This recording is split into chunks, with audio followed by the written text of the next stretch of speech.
We're talking about NFL draft prospects, the best of the best here on Fantasy Football Today Express. And we're bringing on Dan Schneier, who I think is truly great at breaking down film and giving us prospect evaluations. He told you, don't draft Will Levis. And he was right about that. But okay, let's start with the quarterbacks. And how many of them have you really gone through, and what do you think of them? Yeah, so I've evaluated the quarterback position more than any other position right now. I've seen a lot of tape of just about 5 of them right now. So we've got Dart, we've got the 2 up top, Sanders and Ward. I've done Tyler Shuck, who's a sleeper for me, and then Jalen Milroe. From a fantasy standpoint, I was going to bring this up on our last show, Adam, when we were talking Dynasty, and somebody mentioned, oh, should I take Jackson Dart at some point in round 1?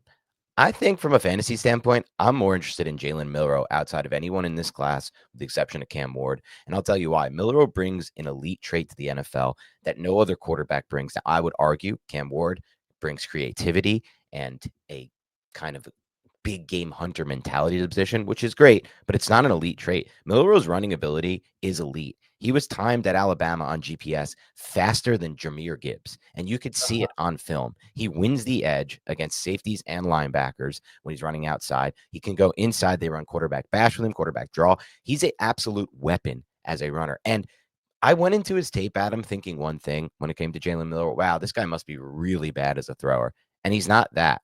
He's not good short and intermediate. He's not good pre to post snap from a processing standpoint. He's not ready to play the position. But from a deep passing standpoint, he was actually the most accurate deep passer in the class and had the best numbers on 20-plus yard air throws. Or I'm sorry, the second best numbers on 20-plus and the best on 40-plus yard air throws. He throws with touch and velocity. And if he can't process and he can't hit the easy stuff, can he be an NFL quarterback?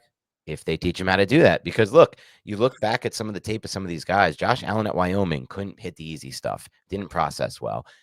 It's all comes down to, will these guys be able to develop to the next level? I'm not sold that anyone outside of Ward will be a starter in this class. So if I'm going to take a chance in fantasy, I'd rather take outside of him. I'd rather take that chance on someone who actually brings an elite trait like his running ability. And I'll say another player who's a sleeper for me is Tyler Shuck from Louisville. Older prospect, big injury history. But when you just watch the tape, he's big frame, athletic, can throw from all different arm angles, and has the arm talent to actually get the ball to all spots. That's what the NFL is looking for. That's what you look for in a developmental quarterback. And it's not a cap ceiling. So those are the 2 that for fantasy stand out to me long term. Okay. How about comparing just real quick Cam Ward to Drake Maye? So I had Ward as the quarterback 4, and if we combine both these last 2 classes, just behind Maye for me. And they're very different kind of quarterbacks. They're both big game hunters, but Cam Ward throws from that 3/4 arm slot and can generate a lot of power from different arm angles. Where Cam Ward really stands out to me on tape, and I wrote about this in my profile. You can find my Cam Ward profile on CBSSports.com. Very detailed scouting report with clips, cut-ups, and things to kind of back up my points. But where he stands out to me and where he's really going to elevate himself at the NFL level, Cam Ward, is his ability inside the red zone. Inside the red zone, he throws with such an incredible degree of touch and ball placement and timing that he can get the ball into spots that a lot of NFL quarterbacks can't by changing that arm slot and changing the trajectory and the pace of the football on his throws. You'll watch him layer footballs in the red zone over the defender who is in that zone or in that area and really attempt. You rarely see quarterbacks in the NFL even attempt, and he'll throw it right over the top and it'll drop right in for a touchdown, including everything he can do off script. So I think both are exciting prospects. Drake Maye, from a fantasy standpoint, is going to provide more from a rushing standpoint for your fantasy points. I don't think Ward's the same kind of runner, but Ward is going to be living in that intermediate level of the NFL field. And I love what he said at his pro day. He's like, I've been watching NFL tape, and I think teams are playing a lot of cover 2, a lot of 2 high, a lot of 3 high, and I can take advantage of that. I can hit those hole shots in those areas of the field. Yeah. I thought that was his strength, is balls over the middle, up the seam, that kind of stuff. He's really good in that area. All right, we're going to take a break. Yeah, we're going to take a break and come back, and we're going to talk about some non-quarterbacks after this. Well, I know you love Ashton Jeanty. You said you might even love him better than Bijan Robinson, but how do you feel about Tet McMillan? So Tet McMillan, I've seen the comp to Drake London. I don't think it's a 1-to-1 comp at all. I think they're different prospects despite having similar body types. Tet McMillan worries me a little bit at the NFL level for an immediate fantasy impact. I just think about players like Marvin Harrison and even Drake London in his early going in the NFL. I think it will be dependent on the system, but also on the quarterback. You need to have a quarterback who's willing to give him the opportunities to make plays outside of his frame, right? Same thing even could be said about Rome Odunze at times in his rookie season, times that were slow. So it just depends on the fit there. I actually think from evaluating the tape, and I haven't seen every prospect, but I've seen the 5 guys that are considered the top 5 wide receiver prospects. I think the clear-cut best wide receiver prospect on tape, to me, by far, for what I look for in a receiver, is Travis Hunter, the cornerback receiver out of Colorado.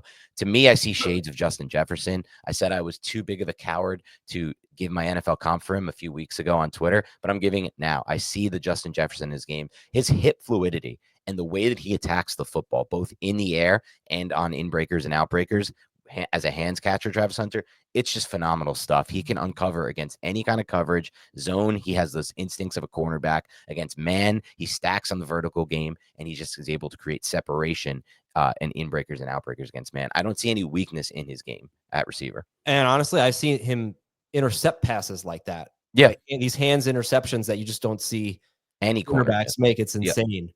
All right. Who is Omarion Hampton? How do you feel about him? Hampton, RB2 in this class, would be RB1 in most classes for me. He reminds me, my NFL comp for him is a better yards after contact, though this guy is good after yards after contact, version of Jonathan Taylor. That's who he reminds me so much of when he runs the football. And I love his ability to create yards after contact, but I also love his ability to run in a straight line once he gets going, once he gets ahead of steam. He's going to be an immediate difference maker in the fantasy game. Okay, so who are some other players that you've taken a look at? One player I love out of Texas is Matthew Golden, the wide receiver. Similar in the way of just, I'm trying to think of the wide receiver I would comp him to from an NFL level. It's not one-to-one, so I don't want to give that name. But just what I like about him is his explosiveness in and out of breaks and his raw speed.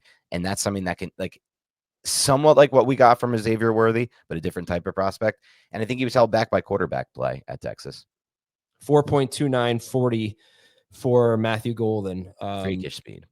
Yeah, and interesting because we had Mike Renner on for, what was that, last week, talking about Golden. He's not really sold on him. He says he doesn't see that kind of speed on tape. Okay. I sort of agree with that, but I like Golden. Not 4.29 speed, but I just like how it gets in and out breaks, the smoothness. And one sleeper, if you're looking for, Kyle Williams is gonna, if he hits the right system, like an Amar-Ra St. Brown type of, like, obviously not to that extent, but like plays a slot in a certain role, he will be absolutely an 100 to 120 catch guy on a yearly basis. Kyle Williams. Oh. He's going to go, he's more of a slot guy, so he'll probably go round 2 or 3. Okay. It's also a really good tight end class. Oh yeah. You like Loveland or Warren? I like them both. They're different types of tight ends, Warren and Loveland up top. Loveland is the guy that if he hits the right system, like if you put him in the exact role Trey McBride plays for the Cardinals, he'd be even better than McBride, I think, honestly.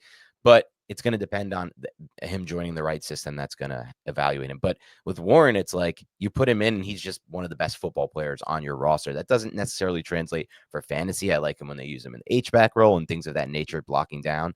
But he's definitely someone that could also be an exciting player. I think that both of them have similar traits to a Brock Bowers type, because Brock Bowers was also used that way at Georgia like Warren was. But and Brock Bowers can also kind of run those in breakers and win the seam like Loveland can. But they're both probably players I would invest in fantasy. Okay. Dan Schneier, thank you very much. You'll be entertaining with your piano and your fireplace. Yeah. For those of you not watching, he's got this very funny background. But that's it for Fantasy Football Today Express. We will talk to you on Monday.